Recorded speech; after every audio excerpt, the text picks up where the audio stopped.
जैसे कि करियर के लिए हम सब लोग बहुत ज़्यादा कॉन्शियस रहते हैं। क्यों ऐसा होता है? ऐसा इसलिए होता है क्योंकि हमारे करियर के ऊपर हमारी बहुत ज़्यादा लाइफ डिपेंड होती है और हमारे करियर के ऊपर ही हमारी अर्निंग डिपेंड है। आज हमने कोई अच्छी सिलेक्शन कर ली, अच्छा कोर्स कर लिया, और आज अगर हमने गलती कर दी हमारे करियर को सेलेक्ट करने में,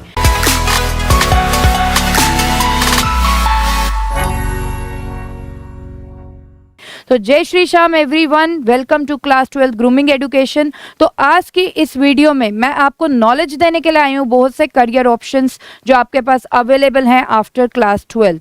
तो आइए without wasting any time video को स्टार्ट करते हैं।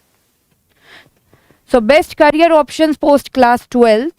यहाँ पर अगर हम बात करें सबसे पहले जनरल कोर्सेज की, जनरल कोर्सेज जनरली वो स्टूडेंट्स ऑप्ट करते हैं जिनको जो बहुत ही ज़्यादा स्टूडियस हैं, जिनको स्टडीज़ में बहुत ज़्यादा इंटरेस्ट है। अगर मैं बात करूँ कॉमर्स स्टूडेंट्स की, तो they usually opt for BCom and BCom honours. इसमें अकाउंटेंसी की जो इन्फॉर्मेशन है, अकाउंटेंसी की जितनी भी ब्रांचेज हैं, financial accounting, management accounting, cost accounting, इसके बारे में आपको बहुत ही डिटेल में नॉलेज दी जाती है।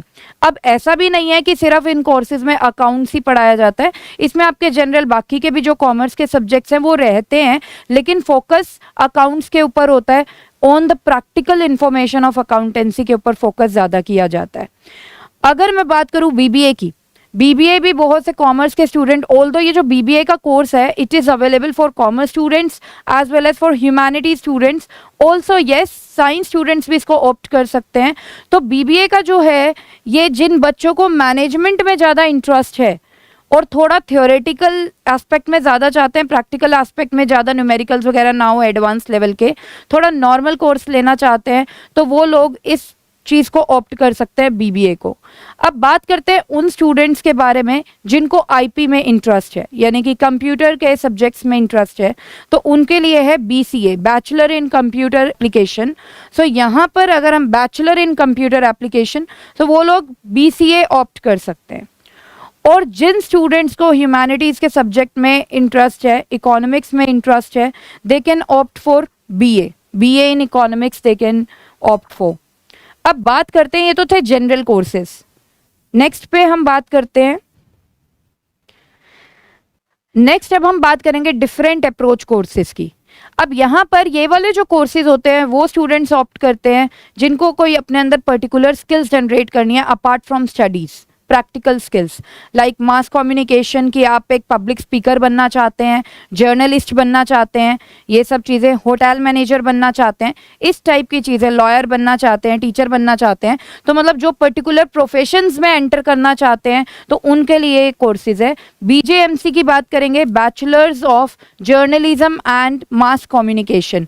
तो जैसे कि आपको पता है मीडिया इंडस्ट्री का बहुत ही अच्छा स्कोप है, तो जो बच्चे मीडिया इंडस्ट्री में जाकर अपना करियर बनाना चाहते हैं then they can opt for BJMC.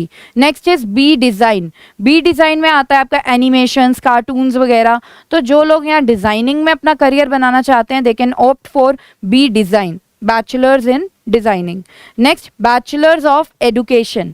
अब एडुकेशन सेक्टर में यानी कि जो टीचर्स बनना चाहते हैं, प्रोफेसर्स बनना चाहते हैं, तो वो ये डिग्री अटेन करते हैं बीएड की, ये ग्रेजुएशन के बाद हम लोग कर सकते हैं। Next is BTTM, bachelors of travel and tourism management.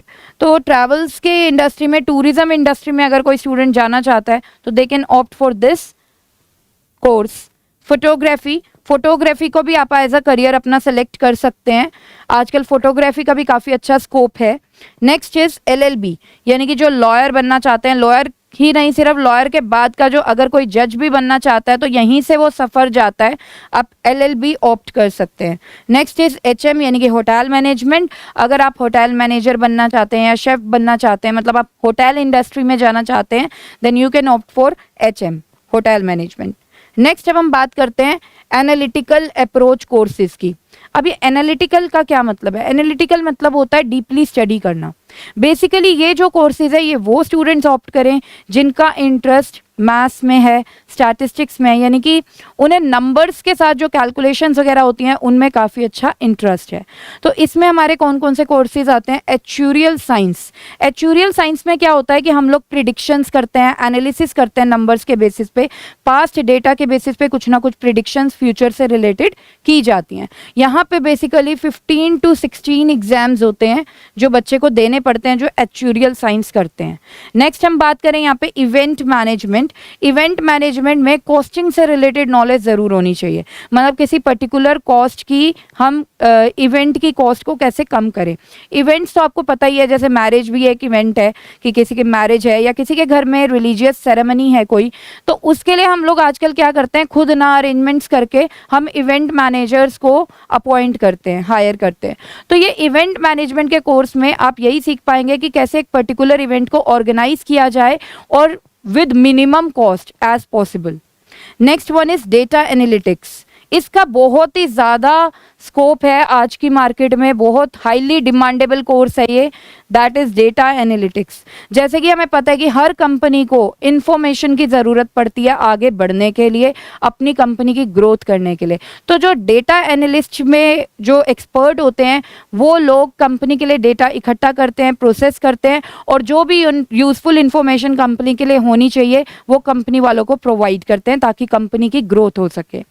Next अब हम बात करेंगे highly demandable course which is artificial intelligency. ये उन स्टूडेंट्स को ऑप्ट करना चाहिए जिनका आईपी में इंटरेस्ट है। अभी आर्टिफिशियल इंटेलिजेंसी क्या है? आर्टिफिशियल इंटेलिजेंस का मतलब है कि कंप्यूटर को एक आर्टिफिशियल ब्रेन दे देना। जैसे आप देखते हो, एक बेस्ट एग्जांपल आर्टिफिशियल इंटेलिजेंस का है कि आपके पास आईफोन होगा, उसके अंदर सीरी है, आप हे सीरी बोल के बहुत से जो भी उसको इंस्ट्रक्शंस बोलोगे कि टाइमर सेट कर दो, राइट, कोई पर्टिकुलर ऐप खोल दो, मैसेज सेंड कर दो इस पर्टिकुलर पर्सन को, कॉल करो इसको, हे सीरी बोल के आप जो भी काम बोलोगे सीरी क्या कर देती है, परफॉर्म कर देती है। तो ये एक आर्टिफिशियल इंटेलिजेंस है। एलेक्सा आप लोगों ने यूज़ किया होगा, जो कि एक म्यूजिकल एप्लीकेशन है, आप जो भी उसे इंस्ट्रक्शंस देते हो वो म्यूजिक वही वाला चला देगी, है ना। तो ये सब चीज़ें क्या है, आर्टिफिशियल इंटेलिजेंस। जैसे कि हम देख रहे हैं कि आजकल कंपनीज ऑप्ट कर रही हैं सब कुछ मशीन्स के थ्रू, है ना। लेबर इंटेंसिव टेक्निक अब नहीं रही कि जहाँ पे ज़्यादा लोगों की रिक्वायरमेंट होती थी। अब अगर हम देखें कैपिटल इंटेंसिव टेक्निक चल रही है। Capital intensive technique of production मतलब जहाँ पर कंपनी फोकस करती है कि ज़्यादा से ज़्यादा मशीन्स वगैरह को यूज़ किया जाए रादर देन लेबर, क्योंकि मशीन से क्या होता है, लेबर की रिक्वायरमेंट कम हो जाती है कंपनी में और जो काम निकल कर सामने आता है वो बहुत ही अच्छा आता है। तो यहाँ पर आर्टिफिशियल इंटेलिजेंसी का भी स्कोप काफ़ी अच्छा है क्योंकि ये हर एक कंपनी अब ऑप्ट करना चाह रही है। नेक्स्ट अब हम बात करेंगे प्रोफेशनल कोर्सेज की। तो प्रोफेशनल कोर्सेज के अंडर आता है CA, CS and CMA. CA chartered accountant, CS company secretary, CMA cost and management accountant. तो अब इसमें होता क्या है, सीए की जो कोर एक्सपर्टीज होती है वो होती है बेटा ऑडिटिंग में। ऑडिटिंग किसकी? ऑडिटिंग फाइनेंशियल स्टेटमेंट्स की, ठीक है। जो भी कंपनी फाइनेंशियल स्टेटमेंट्स बनाती है तो कंपनीज के लिए कंपलसरी रहता है कि वो अपनी फाइनेंशियल स्टेटमेंट्स को ऑडिट करवाएं, और ऑडिट किसके थ्रू करवाया जाता है? सीए के थ्रू। और साथ में इनकी कोर एक्टिविटी टैक्सेशन में भी रहती है। नेक्स्ट, और यहाँ पे मैं आपको ये बताना चाहूंगी कि जो सीए का कोर्स है वो प्रैक्टिकल ज्यादा है, मतलब न्यूमेरिकल्स वगैरह उसमें ज्यादा है, थ्योरी इसमें कम रहती है।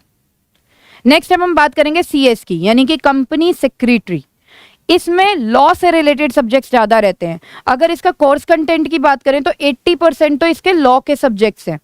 तो इसमें क्या होता है, जैसे हर एक कंपनी का अपना एक लीगल डिपार्टमेंट होता है, तो लीगल डिपार्टमेंट में आप वर्क कर सकते हैं सीएस करने के बाद। यहाँ पर ये थ्योरेटिकल ज़्यादा रहता है, प्रैक्टिकल इसका सिर्फ 20% रहता है, 80% थ्योरेटिकल रहता है इसमें। नेक्स्ट अब हम बात करेंगे सीएमए की। सीएमए की जो कोर एक्टिविटी है वो है कॉस्टिंग में, मतलब कंपनी के प्रोडक्ट की या किसी प्रोसेस की कॉस्ट को कैलकुलेट करना ही नहीं, उसको रिड्यूस भी कैसे किया जा सकता है ये देखना, और साथ में उसकी ऑडिटिंग करना भी। तो इसकी जो कोर एक्सपर्टीज रहती है वो रहती है कॉस्टिंग में। सो आई होप बच्चों आपको क्लियर हो गया होगा, सीए का टैक्सेशन एंड ऑडिटिंग में कोर एक्टिविटी रहती है, और सीएस की लॉ में रहती है, लीगल डिपार्टमेंट में लीगल एक्टिविटीज में, और सीएमए की कॉस्टिंग में। तो यहाँ पर अब सबसे ज़्यादा कैची पॉइंट जो है इन तीनों कोर्सेज का वो ये है कि इसमें आपकी सैलरी बहुत अच्छी होती है। अगर मैं एक फ्रेशर की बात करूं तो ऑन एन एवरेज 5 लाख से लेके 10 लाख तक का पैकेज मिल सकता है। एक बिगिनर की मैं बात कर रही हूँ। Rest it depends on your skills, also the negotiation skills plays an important role. इसका सबसे ज्यादा इंपॉर्टेंट पॉइंट क्या है कि इन प्रोफेशनल कोर्सेज को करने के लिए आपको किसी कॉलेज में एडमिशन नहीं लेना। तो करना क्या होगा मैम, आपको बेटा रजिस्ट्रेशन कराना है सिर्फ इनकी एसोसिएटेड प्रोफेशनल बॉडी से। जैसे अगर मैं एग्जांपल तौर पे दूं तो सीए की जो प्रोफेशनल बॉडी है वो है ICAI, institute of chartered accountants of India. अगर आपको सीए का कोर्स करना है तो मतलब आपको रजिस्ट्रेशन कहाँ पर कराना है, ICAI में। तो ऐसे ही सीएस और सीएमए की भी अपनी कोई प्रोफेशनल बॉडी है, उसमें आपको रजिस्ट्रेशन कराना है, and then you can pursue with these courses. Next we have integrated courses. अब ये इंटीग्रेटेड कोर्सेज क्या होते हैं, बहुत से यूनिवर्सिटीज बेटा इंटीग्रेटेड कोर्सेज ऑफर करती हैं। अब ये इंटीग्रेटेड कोर्सेज का मतलब है कि आप अपनी यूजी एंड पीजी एक साथ कर रहे हैं pursue. UG means under graduation course and PG means post graduation course. जैसे मैं बात करूँ कुछ एग्जाम्पल्स की इंटीग्रेटेड कोर्सेज की, तो वो है BBA plus MBA, BA plus LLB, BCA plus MCA, BCom plus BEd, BCom plus LLB। Next अब हम बात करते हैं फॉरेन लैंग्वेज कोर्सेज। जैसे हम देखते हैं कि आजकल का जो एरा है वो है ग्लोबलाइजेशन का एरा, मतलब इंडियन कंपनीज भी किसी फॉरेन कंट्री में जाके अपनी ब्रांचेस खोल सकते हैं, कोई फॉरेन कंट्री की कंपनी भी इंडिया में आके ब्रांचेस खोल सकती है। जैसे आपने नाम भी सुना होगा MNCs का। तो यहाँ पर बेटा हमें ज़रूरत पड़ती है लैंग्वेज कोर्सेज की भी। लैंग्वेज कोर्सेज का स्कोप ही ग्लोबलाइजेशन की वजह से है, क्योंकि हमें जो डील करना है वो कंपनी को डील करना पड़ता है बहुत सारी कंट्रीज के साथ। तो उनको उन पर्टिकुलर कंट्रीज जिनके साथ डील करना है उसकी लैंग्वेज भी समझ आनी चाहिए। तो यहाँ पर इन कोर्सेज का काफ़ी अच्छा स्कोप आजकल है। जैसे मैं बात करूँ फ्रेंच लैंग्वेज आप कर सकते हैं, German language, Spanish, Japanese, Chinese, Arabic, Italian, Korean. सबसे ज़्यादा जो हाईली डिमांडेबल लैंग्वेजेस हैं वो हैं फ्रेंच, उसके बाद आता है जर्मन, उसके बाद आता है स्पेनिश। तो ये टॉप 3 मोस्ट डिमांडेबल लैंग्वेजेस है हमारे इंडियन मार्केट्स में। तो you can pursue with these languages course. अच्छा, बच्चों में ना बहुत सी मिसकंसेप्शन रहती है कि हमें इंग्लिश अच्छे से नहीं आती, हम लैंग्वेज कोर्सेज कैसे करेंगे। तो बेटा वो इंग्लिश बिल्कुल डिफरेंट है, किसी पर्टिकुलर फॉरेन कंट्री की लैंग्वेज बिल्कुल डिफरेंट है। तो वो दोनों इंटर रिलेटेड नहीं है कि आप ये सोच लेते हो कि इंग्लिश अगर मुझे नहीं आती है, परफेक्शन नहीं है मेरी इंग्लिश में, तो मैं कोई पर्टिकुलर फॉरेन लैंग्वेज नहीं कर सकती हूँ या कर सकता हूँ। ऐसा बिल्कुल भी नहीं है, अपने माइंड से ये चीज़ हटा देना। सो यहाँ पर हमारी पूरी कोशिश रही है कि आपको बेस्ट नॉलेज दी जाए ताकि आप अपना बेस्ट करियर सेलेक्ट कर सकें। जैसे कि आपने देखा कि मैंने इस वीडियो में कोर्सेज को काफ़ी कैटेगराइज करके आप लोगों के सामने रखा है, like general courses, analytical courses, professional courses, foreign language courses, integrated courses etcetera. तो यहाँ पर आई होप आपको अच्छे से समझ में आया होगा। और मेरी आपसे ये रिक्वेस्ट है कि अगर आपका कोई फ्रेंड या कोई रिलेटिव ऐसे प्रॉब्लम से गुजर रहा है कि उसे ये नहीं समझ आ रहा है कि कौन सा कोर्स ऑप्ट करना चाहिए, तो आप ये वाली वीडियो उनके साथ शेयर करें ताकि हम उनकी भी हेल्प कर सकें। तो और साथ में अगर आपको कोई भी डाउट है हमारी इस वीडियो से रिलेटेड तो हमें कमेंट सेक्शन में आप बता सकते हैं। हमारी टीम डेफिनेटली उस चीज़ का रिप्लाई करेगी, जितना जल्दी हो सकेगा उतना। तो यहाँ पर आशा करती हूँ आपको हमारी वीडियो अच्छी लगी होगी। Please share this video with your friends and relatives and subscribe our channel if not done yet. See you in our next video. Till then, bye bye. Jai Shri Shyam.